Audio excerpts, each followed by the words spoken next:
बार फिर से डॉक्टर रितेश हम दिल्ली की तस्वीर दिखा रहे हैं।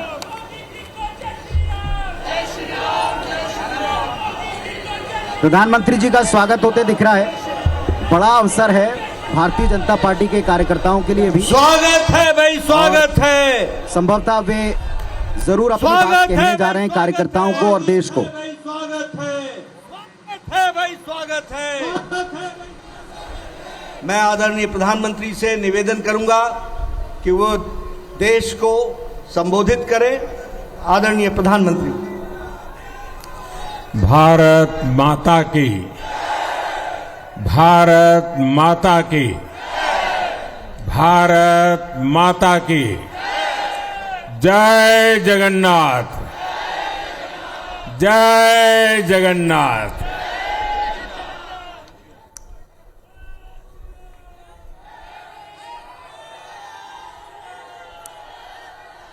आपका ये स्नेह,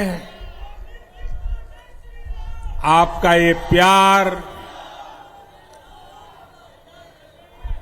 इस आशीर्वाद के लिए मैं सभी देशवासियों का ऋणी हूं। आज बड़ा मंगल है और इस पावन दिन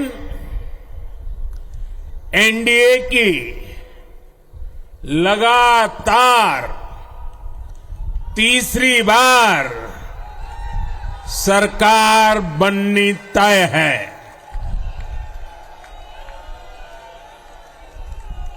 हम सभी जनता जनार्दन के बहुत आभारी हैं। देशवासियों ने भाजपा पर, एनडीए पर पूर्ण विश्वास जताया है। आज की ये विजय दुनिया के सबसे बड़े लोकतंत्र की जीत है। ये भारत के संविधान पर अटूट निष्ठा की जीत है। ये विकसित भारत के प्रण की जीत है। ये सबका साथ, सबका विकास, इस मंत्र की जीत है। ये 140 करोड़ भारतीयों की जीत है। भाइयों और बहनों, मैं आज देश के चुनाव आयोग का भी अभिनंदन करूंगा। चुनाव आयोग ने दुनिया का सबसे बड़ा चुनाव इतनी कुशलता के साथ संपन्न कराया। करीब 100 करोड़ मतदाता, 11 लाख पोलिंग स्टेशन, 1.5 करोड़ मतदान कर्मी, 55 लाख वोटिंग मशीनें, हर कर्मचारी ने इतनी प्रचंड गर्मी में अपने दायित्व को बखूबी निभाया। हमारे सुरक्षा कर्मियों ने अपने कर्तव्य भाव का शानदार परिचय दिया। भारत के चुनाव प्रोसेस, चुनाव के इस पूरे सिस्टम और चुनाव प्रक्रिया की क्रेडिबिलिटी पर हर भारतीय को गर्व है। इस स्केल पर चुनाव का, इस एफिशिएंसी के साथ चुनाव का दुनिया में कहीं कोई उदाहरण नहीं है। और मैं देशवासियों को कहूंगा, मैं इन्फ्लुएंसर्स को कहूंगा, मैं ओपिनियन मेकर्स को कहूंगा कि भारत की लोकतंत्र में ये चुनावी प्रक्रिया की ताकत है, एफिशिएंसी है। ये अपने आप में बहुत बड़ा गौरव का विषय है। भारत की पहचान को चार चांद लगाने वाली बात है। और ऐसे जो भी लोग हैं जो दुनिया में अपनी बात पहुंचा सकते हैं, उन सबसे मैं आग्रह करूंगा कि भारत के लोकतंत्र के इस सामर्थ्य को विश्व के सामने बड़े गर्व के साथ हमें प्रस्तुत करना चाहिए।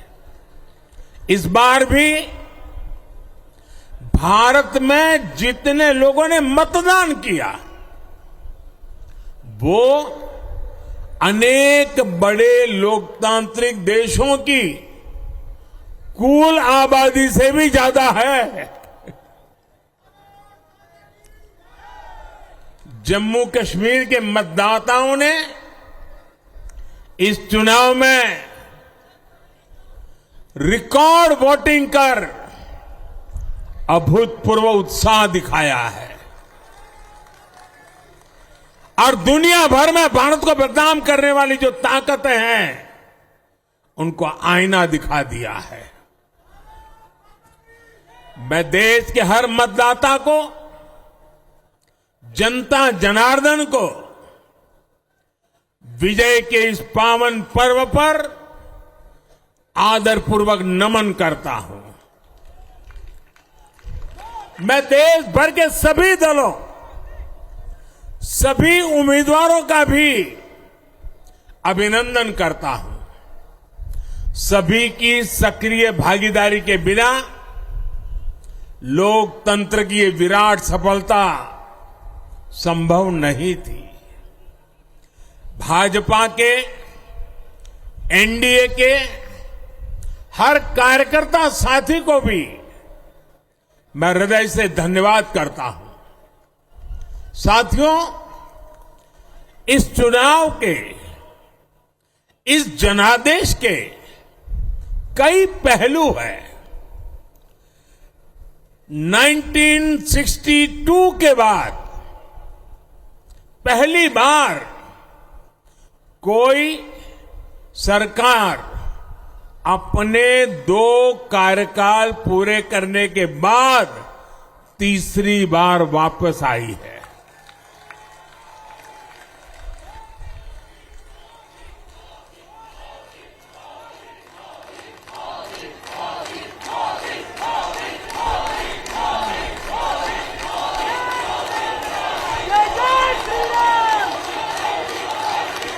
राज्यों में जहां भी विधानसभा के चुनाव हुए, वहां पर एनडीए को भव्य विजय मिली है।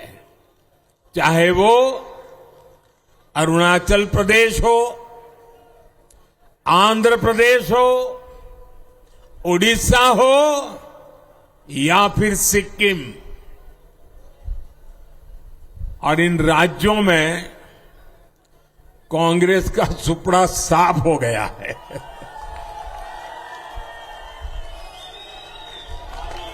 मेरे पास डिटेल तो नहीं है, लेकिन शायद उनको जमानत बचाना भी मुश्किल हो गया होगा।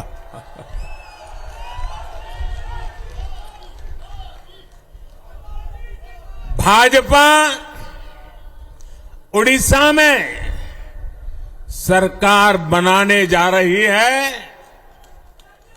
और लोकसभा चुनाव में भी उड़ीसा ने बेहतरीन प्रदर्शन किया है।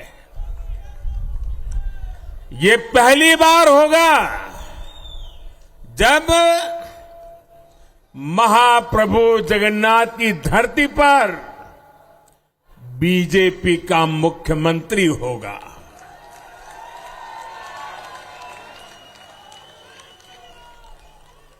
बीजेपी ने केरला में भी सीट जीती है।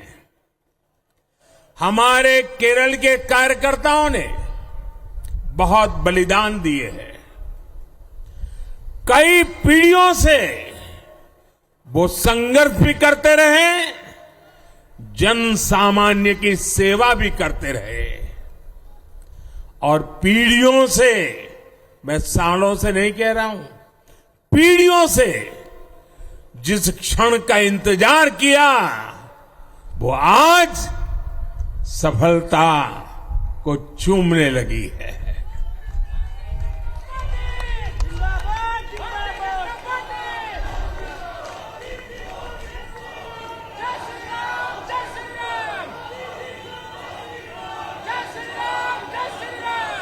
तेलंगाना में हमारी संख्या दोगुना हो गई है। मध्य प्रदेश, गुजरात, छत्तीसगढ़, दिल्ली, उत्तराखंड, हिमाचल, ऐसे कई राज्यों में हमारी पार्टी ने लगभग क्लीन स्वीप किया है। मैं इन सभी राज्यों और अरुणाचल प्रदेश, ओडिशा, आंध्र प्रदेश और सिक्किम विधानसभा के मतदाताओं का भी विशेष आभार व्यक्त करता हूं। मैं इन राज्यों की जनता को विश्वास दिलाता हूं कि केंद्र सरकार आपके विकास के लिए कोई कोर कसर बाकी नहीं छोड़ेगी। आंध्र प्रदेश में चंद्रबाबू नायडू जी के नेतृत्व में एनडीए ने शानदार प्रदर्शन किया है। बिहार में नीतीश बाबू के नेतृत्व में भी एनडीए ने शानदार प्रदर्शन किया है। साथियों, 10 वर्ष पहले देश ने बदलाव के लिए जनादेश दिया था। तब देश ने हमें, क्योंकि वो समय था देश निराशा की गर्त में डूब चुका था। 2013-14 का कालखंड देखिए, देश निराशा की गर्त में डूब चुका था। फ्रेजाइल 5 शब्दों से मैं नवाजा जाता था। हर दिन अखबारों की हेडलाइन घोटालों से भरी रहती थी। देश की युवा पीढ़ी अपने भविष्य के संबंध में आशंकित हो गई थी। ऐसे समय देश ने हमें निराशा के गहरे सागर से आशा के मोती निकालने का जिम्मा सौंपा था। हम सभी ने पूरी ईमानदारी से प्रयास किया, काम किया। 2019 में इसी प्रयास पर विश्वास व्यक्त करते हुए देश ने दोबारा प्रचंड जनादेश दिया। इसके बाद एनडीए का दूसरा कार्यकाल विकास और विरासत की गारंटी बन गया। 2024 में इसी गारंटी के साथ हम जन जन का आशीर्वाद लेने देश के कोने कोने में गए। आज तीसरी बार जो आशीर्वाद एनडीए को मिला है, मैं इसके सामने, जनता जनार्दन के सामने विनय भाव से नतमस्तक हूं।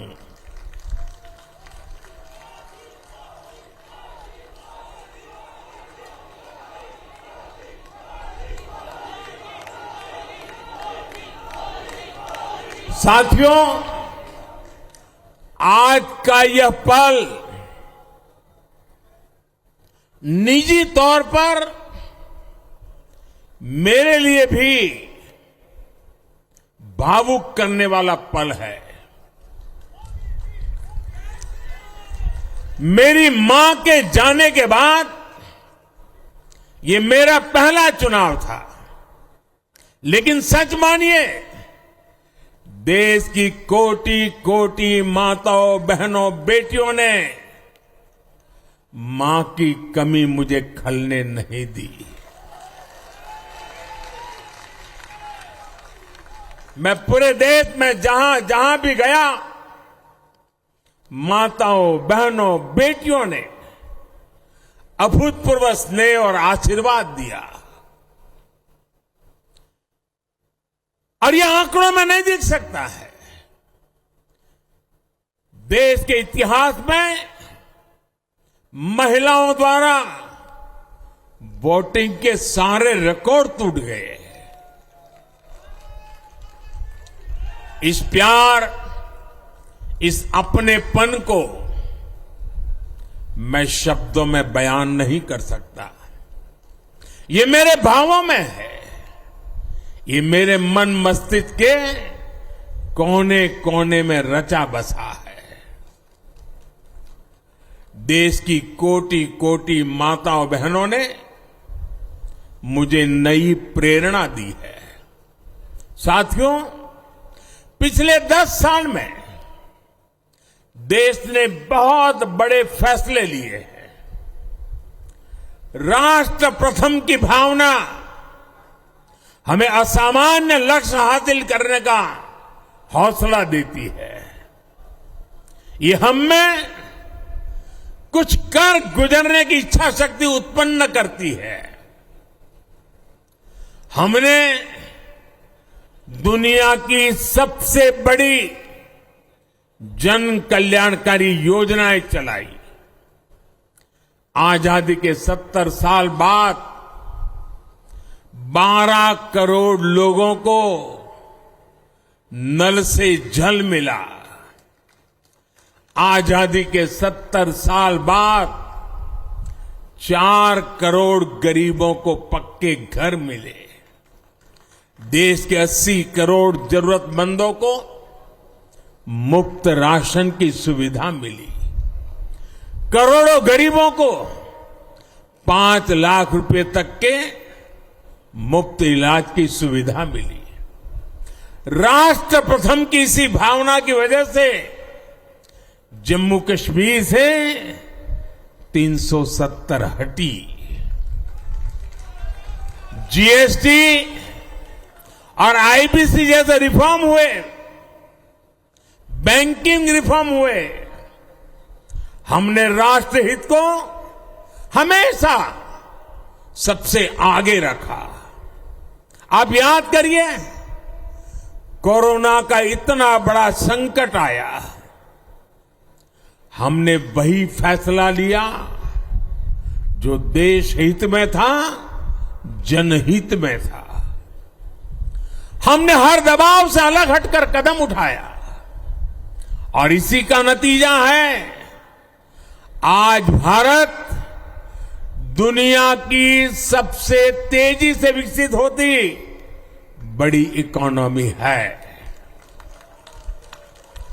राष्ट्र प्रथम की यही भावना भारत को आत्मनिर्भर बनाएगी।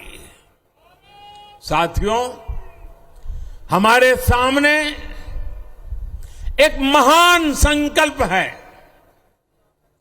विकसित भारत का संकल्प।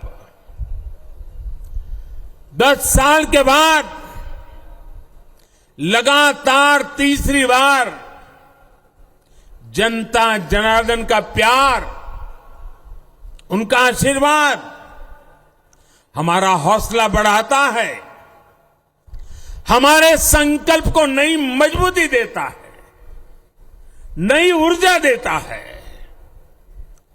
हमारे विरोधी एकजुट होकर भी उतनी सीटें नहीं जीत पाए जितनी इस लोकसभा चुनाव में अकेली बीजेपी ने जीती है।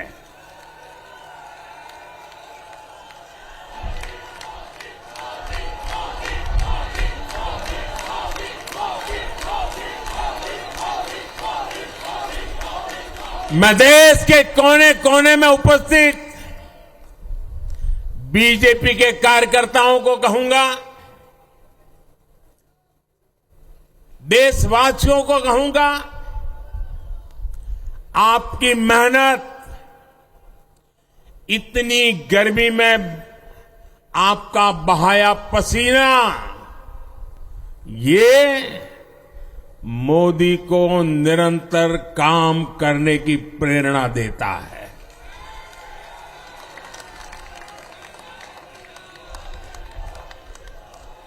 और मैं देशवासियों का दोबारा दोहराना चाहता हूं, अगर आप 10 घंटे काम करेंगे तो मोदी 18 घंटे काम करेगा। आप 2 कदम चलेंगे तो मोदी 4 कदम चलेगा।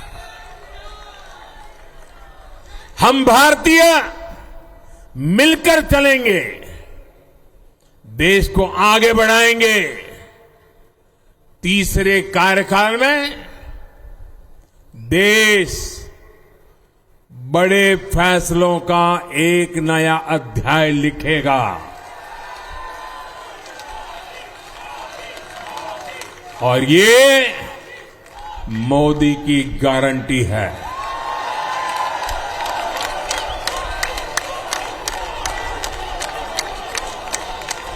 साथियों, एनडीए सरकार की प्रतिबद्धता हमेशा ही समाज के हर क्षेत्र और हर वर्ग के विकास की रही है। बीते 10 वर्षों में हमने 25 करोड़ लोगों को गरीबी से बाहर निकाला है और इसमें एक बड़ी संख्या एसटी, एसटी, ओबीसी की है। हम तब तक नहीं रुकेंगे जब तक गरीबी देश के अतीत का हिस्सा न हो जाए।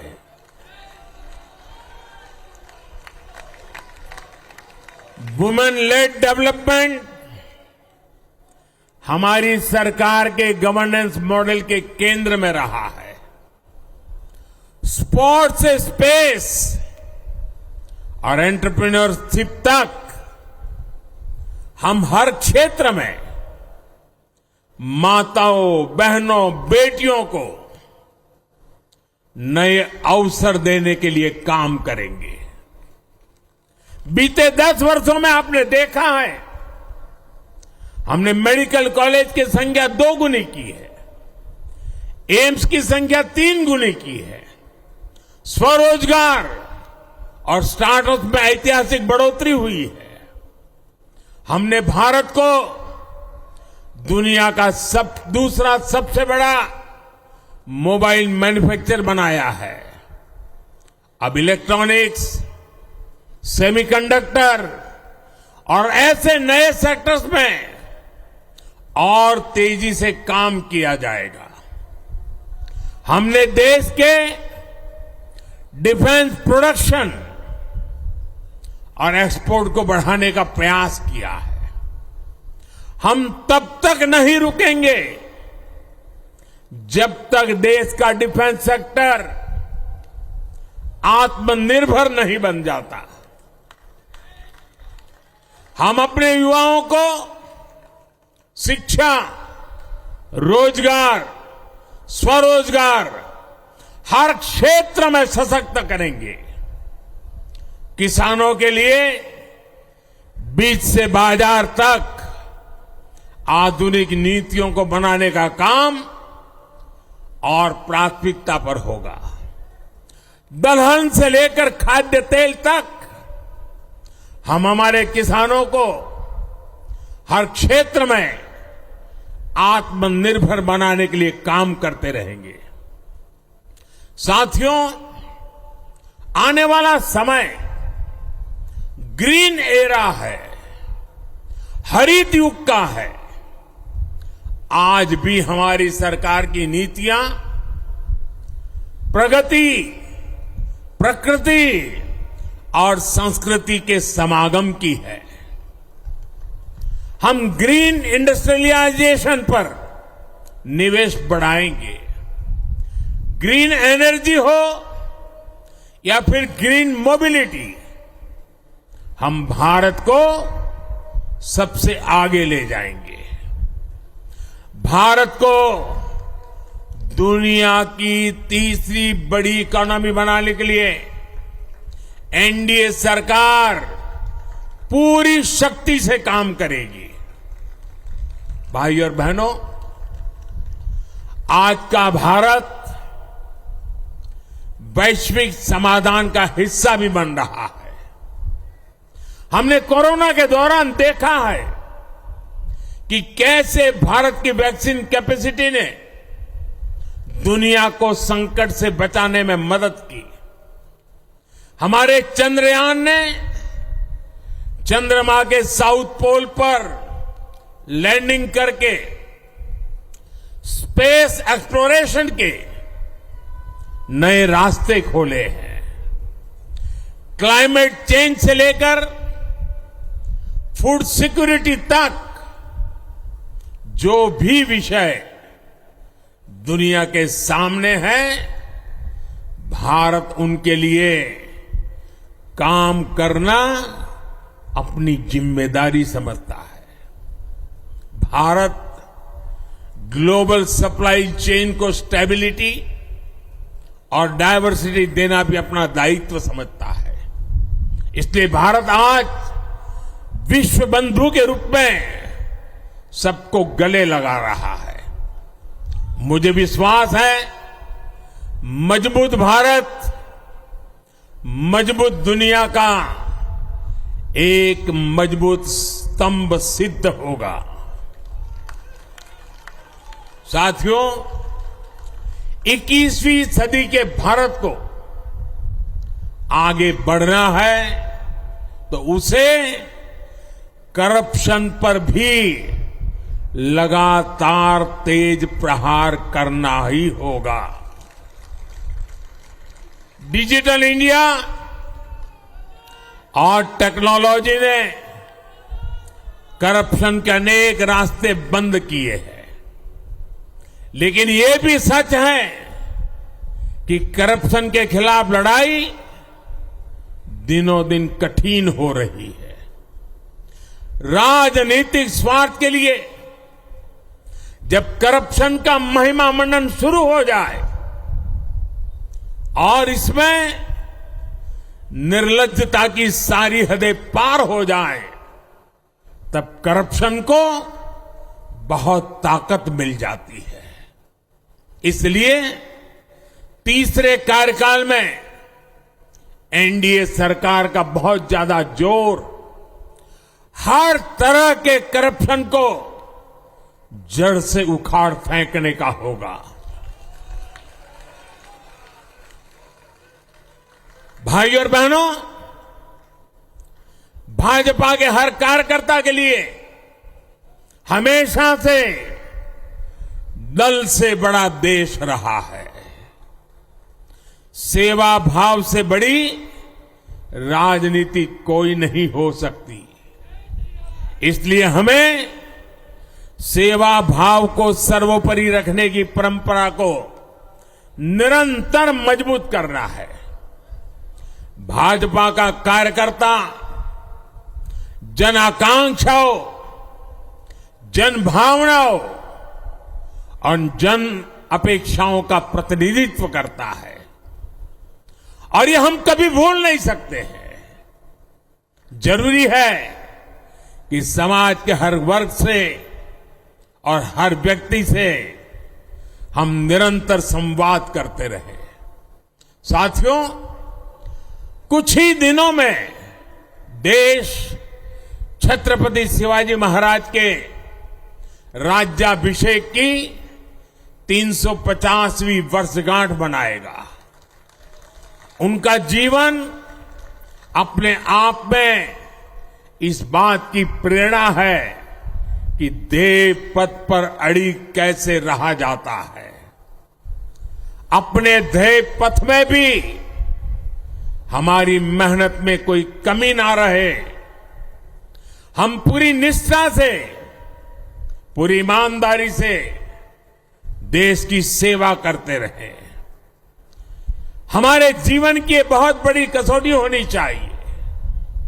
हम सभी मिलकर देश के लिए काम करें, हम देश हित को सर्वोपरि रखें, तभी हम अपने लक्ष्यों को हासिल कर पाएंगे। हमारा संविधान हमारी गाइडिंग लाइट है। इसी साल हमारे संविधान के 75 वर्ष पूरे होने जा रहे हैं। केंद्र की एनडीए सरकार सभी राज्यों के साथ, चाहे वो किसी भी दल की क्यों ना हो, मिलकर काम करेगी। विकसित भारत के लक्ष्य के लिए हम खूब मेहनत करेंगे, जमकर मेहनत करेंगे। हमारे पास रुकने का, थमने का समय नहीं है। ये राष्ट्र नीति के लिए एकजुट होकर आगे बढ़ने का समय है। विकसित भारत के हमें निरंतर बड़े फैसले लेने हैं। भारत के उज्जवल भविष्य के लिए उत्तम फैसले भी लेने हैं। 6 दशक के बाद देश के मतदाताओं ने एक नया इतिहास रचा है। 6 दशक बाद किसी गठबंधन को, एनडीए को लगातार तीसरी बार देश की सेवा करने का अवसर दिया है। जनता जनार्दन के साथ विश्वास का ये अटूट रिश्ता, ये लोकतंत्र की बहुत बड़ी शक्ति है। आपका आशीर्वाद नए उत्साह, नए उमंग के साथ काम करने की हमारी ऊर्जा है। मैं हमारे अध्यक्ष श्रीमान नड्डा जी और संगठन की केंद्र की टीम, संगठन की राज्यों की टीम, जिले की टीम, मंडल की टीम, बूथ लेवल की कमेटी हो या पन्ना प्रमुख, नड्डा जी के नेतृत्व में अनेक चुनौतियों के बीच जिस हिम्मत के साथ, जिस समर्पण भाव से राष्ट्र प्रथम के मंत्र को जीते हुए इस चुनावी जंग में एनडीए को विजय दिलाई है, वे सबके सब अनेक अनेक अभिनंदन के पात्र हैं। मैं आज देशवासियों ने मुझ पर बहुत बड़ी कृपा की है, भारतीय जनता पार्टी पर बहुत बड़ी कृपा की है, एनडीए पर बहुत बड़ी कृपा की है। मैं 140 करोड़ देशवासियों का पुनः आभार व्यक्त करता हूं। मैं हमारे एनडीए के सभी साथियों का भी हृदय से बहुत बहुत अभिनंदन करता हूं। मैं इस देश के महान लोकतंत्र को, महान संविधान को फिर श्रद्धापूर्वक नमन करता हूं। मेरे साथ बोलिए, भारत माता की, भारत माता की, भारत माता की, वंदे वंदे वंदे वंदे वंदे वंदे वंदे। बहुत बहुत धन्यवाद।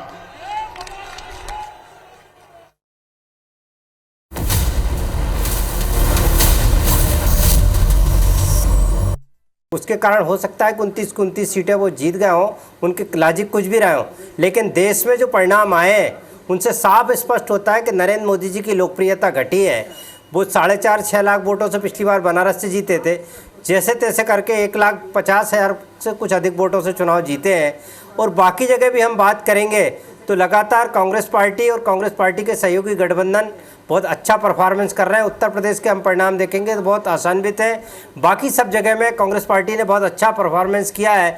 तो लगता है कि नरेंद्र मोदी जी जो तानाशाही चलाना चाह रहे थे, खासतौर से भारतीय जनता पार्टी के अंदर भी एक छत्रप बन गए थे। देश में भी जो वातावरण निर्मित किया जाता था ईडी और सीबीआई के द्वारा, और कांग्रेस के अकाउंट बंद करके जो एक वातावरण निर्मित किया, उस सबका जवाब देश की जनता ने दिया। और इस बात के लिए दिया है कि भारत के संविधान की रक्षा करना है, भारत के लोकतंत्र की रक्षा करना है, एक आम आदमी को मजबूत करना है जिसकी ज़रूरत है। और जो मुख्य मुद्दे हैं देश के, महंगाई हो, भ्रष्टाचार हो, बेरोजगारी हो, इस सब पे किसानों के आंदोलन के हों, किसानों की समस्या, इन सबको ध्यान में रख के देश की जनता ने वोट किया है। निश्चित तौर पे सब लोग बधाई के पात्र हैं। बहुत अच्छा, जिस तरीके से विपक्ष को मुक्त करने की बात भारतीय जनता पार्टी और नरेंद्र मोदी जी करते थे, कांग्रेस मुक्त करने की बात करते थे, तो आज कहीं ना कहीं उनको ये देखना पड़ रहा है कि विपक्ष की भी भूमिका रहती है देश के विकास में, और उनका भी योगदान रहता है। ये जनता ने भी समझा है, और मुझे लगता है कि भारतीय जनता पार्टी को ऊपर के लेवल पर समझ में आ जाएगी। वो नीति और कार्यक्रम को लेकर चुनाव नहीं लड़ रहे थे, सिर्फ नरेंद्र मोदी जी के चेहरे की ब्रांडिंग करके जो चुनाव लड़ रहे थे, उसका परिणाम यहां पर कार्यक्रम स्थान पर आगमन हुआ है।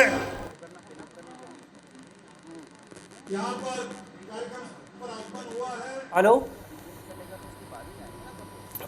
मैं कह सकता हूं कि भारतीय जनता पार्टी ने भी जो चेहरे की बात की थी, वो जिस तरह पासिंग मार्क्स से कैसे खुश हो सकता है, लेकिन यहां पर 272 जो मैजिक फिगर है, इससे थोड़ा सा दूर बीजेपी का रह जाना, ये अपने आप में बहुत बड़ा सवाल है।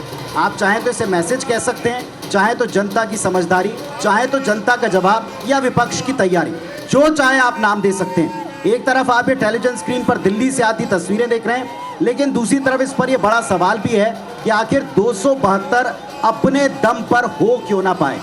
ये दिल्ली मुख्यालय भारतीय जनता पार्टी का, जहां हर बार इतना विराट जश्न मनता है कि अब की बार शाम से ही उम्मीद की गई कि यहाँ शाम से नज़ारा देखने काबिल होगा, दुनिया भर का मीडिया पहुँचेगा। लीजिए, प्रधानमंत्री पहुँच गए हैं, तस्वीरें हम दर्शकों को दिखाना शुरू कर रहे हैं लाइव। इन लाइव तस्वीरों में आप देख रहे हैं, जहाँ तक आपकी नज़रें जाएंगी वहाँ तक बीजेपी का कार्यकर्ता नजर आएगा। लेकिन अब की बार क्या वैसा उत्साह, अब की बार वैसा जोश, अब की बार क्या वैसा ही नज़ारा होगा, इस पर सबकी जिज्ञासा बनी हुई है। बीजेपी ऑफिस दिल्ली की आप ये तस्वीरें देख रहे हैं, प्रधानमंत्री जी का पदार्पण हो चुका है और बीजेपी ऑफिस में उनका अभूतपूर्व स्वागत करने की तैयारियां थी। हमने आपको वाराणसी से, दिल्ली से वो पिक्चर्स दिखाई थी जब मोदी जी के नाम वाले लड्डू हमने बनते और उनकी पैकिंग होते भी दिखाई थी। लाखों की संख्या में वो लड्डू भी तैयार हैं, पर अब की बार ये जो ऐसा रिजल्ट आया है, क्या इसमें मिठास पूरी है इस लड्डू में, ये भी एक बड़ी बात है। फिर आपको उसी वॉल पर मैं ध्यान केंद्रित करूंगा कि दो साथी हैं तो अभी साथ, लेकिन वो साथियों का इतिहास ऐसा है कि उनका अगला कदम क्या होगा, क्योंकि कांग्रेस पार्टी ने भी इशारा दिया अलायंस से बात करेंगे, नेताओं से पूछेंगे, और ऑफर्स क्या दिए गए सूत्रों के द्वारा वो तो हम आपको बता ही चुके हैं। तो आप अभी फिलहाल ये दिल्ली की तस्वीरें देखें और फिर उसके बाद हम सवालों को आगे बढ़ाएंगे। तो पहला सवाल यही है कि जश्न तो हो गया, लेकिन 272 क्यों ना हो पाए। रवि सर, इस पर मैं पैनल के पास जाऊं। भारतीय जनता पार्टी का हाई बार, लेकिन 272 भी पार क्यों ना कर पाए। देखिए, मुझे लगता है कि जरूर भारतीय जनता पार्टी इसके ऊपर खुद भी आत्मचिंतन करेगी, लेकिन एक जो हमने ऑब्जर्व किया पिछले दिनों में, तो मुझे ये लगता है कि एक तो आत्मविश्वास बहुत कुछ ज़्यादा था, और अति आत्मविश्वास जिसको कहेंगे, एक वो कारण हो सकता है। एक मुझे लगता है कि जो हमारी कई जगह बात हुई, खासकर यूपी में और दूसरे राज्यों में, जो सीट, जो कैंडिडेट जो खड़े किए गए, वो शायद पूरे डेमोक्रेटिक तरीके से नहीं किए गए। कुछ लोगों ने उसका निर्णय लिया, बीजेपी वाले इसका जवाब भी देंगे। तो ये सीट जो कैंडिडेट का सिलेक्शन था, शायद उसमें, और खासकर यूपी में, उसको देखने को मिला। तीसरा, जैसे महाराष्ट्र है, चलिए बिहार में तो फिर भी सीट ले आई जेडीयू, लेकिन महाराष्ट्र में जो इनके अलायंस पार्टनर थे, उनको ज़्यादा सीटें दी, जिसमें कि बीजेपी को वो सीटें ज़्यादा अपनी तरफ से लड़नी चाहिए थी। एक ये। एक वेस्ट बंगाल जिनको बहुत ज़्यादा वहाँ पे ये 30 सीटें मतलब 20 सीटों का जो नुकसान हुआ है वहाँ पे इनकी स्ट्रेटजी बिल्कुल पूरी तरीके से फेल हुई है। जो भी इन्होंने अगर संदेश खाली की सीट भी हार गई है बीजेपी, जिसका मुद्दा इन्होंने सबसे लेके पूरा चुनाव लड़ा। एक ये, दूसरा जो राम मंदिर, राम भगवान मंदिर, मुसलमान जो ये था, ये भी मुझे लगता की भी चाहूँगा, नेताओं के पास हम जाएंगे तो बहुत सारे कारण बता देंगे, लेकिन अब की बार कहाँ 370 पार और 400 पार, लेकिन 272 भी टच नहीं कर पाया। अगर बड़ी चूक मैं आपसे भी पूछूं क्या रही आपके मुताबिक, या यूं कहें कि जनता ने ज़्यादा समझदारी दिखाई, विपक्ष की स्ट्रेटेजी काम आई, क्या रहा? 3 ऐसे राज्य हैं, यूपी, पश्चिम बंगाल और महाराष्ट्र। 3 ऐसे राज्य थे, 3 राज्य में इतना उम्मीद नहीं थी। जो खबरें आ रही थी वो सिर्फ महाराष्ट्र। अवतार जी, एक चीज़ और है जो जिसकी बात अभी तक नहीं हो रही है, वो कैंडिडेट के चयन को लेकर है। हाँ। यूपी में जो कैंडिडेट का चयन किया गया उसमें योगी आदित्यनाथ का कोई हाथ बड़ी शाम के समय, देर शाम के समय स्मृति जी में या योगी खेमे में स्वयं योगी जी के साथ बड़ी खटपट है। लेकिन है। हाँ। एक और बात रवि सर, जो अभी बात उठी है इसलिए मैं पूछ रहा हूं कि जो प्रत्याशियों का चयन हुआ उसमें अब की बार, चूंकि अभी तो अब एनडीए इसकी चर्चा होगी, नंबर्स ऐसे हैं, लेकिन बिफोर इलेक्शन जो साथियों को जितनी तवज्जो दी गई, जिन राज्यों में आप उनको साथ लेकर चल रहे हैं, जितने नंबर्स उनको दिए गए, जैसी सीटों पर निर्भरता रही, क्या वो एक बड़ा फैक्टर रहा है?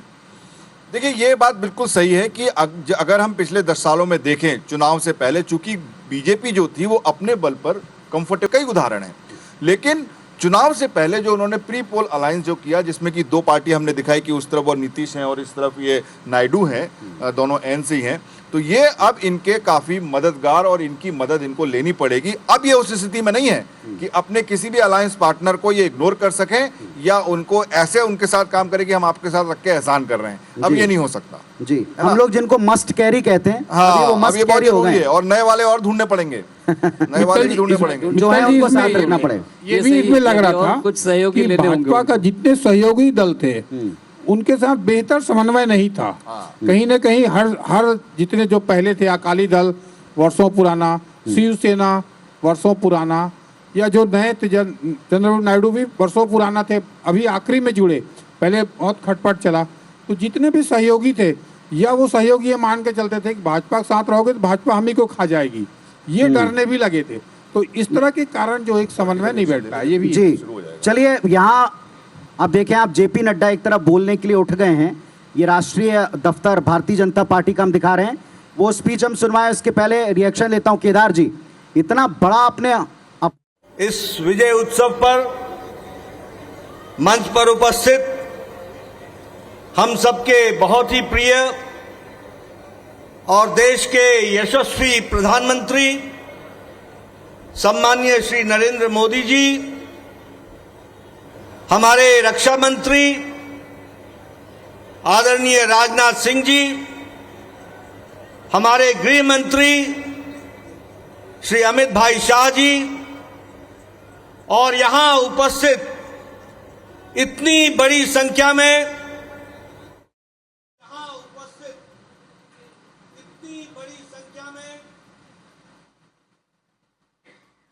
जी केदार जी, देखिए, बहुत स्पष्ट है कि लक्ष्य तो बड़ा लेकर चलना चाहिए, और लक्ष्य ऐसे ही नहीं बनता। लक्ष्य अपनी सोच पर, अपने विचार पर, अपने आत्मविश्वास पर बनता है। जो 10 वर्षों में भारतीय जनता पार्टी ने और नरेंद्र मोदी जी की सरकार ने काम किया, चाहे वो आयुष्मान योजना हो, चाहे प्रधानमंत्री आवास योजना हो, और कोविड काल में जैसे देश की सेवा की, मुझे ऐसा लगता है कि वो लक्ष्य को हम ऐसा इतना ऊपर भी नहीं माने थे कि बहुत ऊपर है। जो सेवा की, जो काम किया, जहां देश को पहुंचाया, देश आज पूरे वर्ल्ड में 5वीं अर्थव्यवस्था है, 34 सैन्य शक्ति है। ये कोई हंसी खेल नहीं था। 140 करोड़ लोगों का देश है। तो हमने काम किया और अपने काम के आधार पर लक्ष्य निर्धारित किया। निश्चित रूप से भारत में लोकतंत्र है और हम सब लोकतंत्र का सम्मान करते हैं, इसलिए जो जनादेश दिया है जनता ने, उसे वो सिरोधार्य है। परंतु मैं गर्व के साथ कहूंगा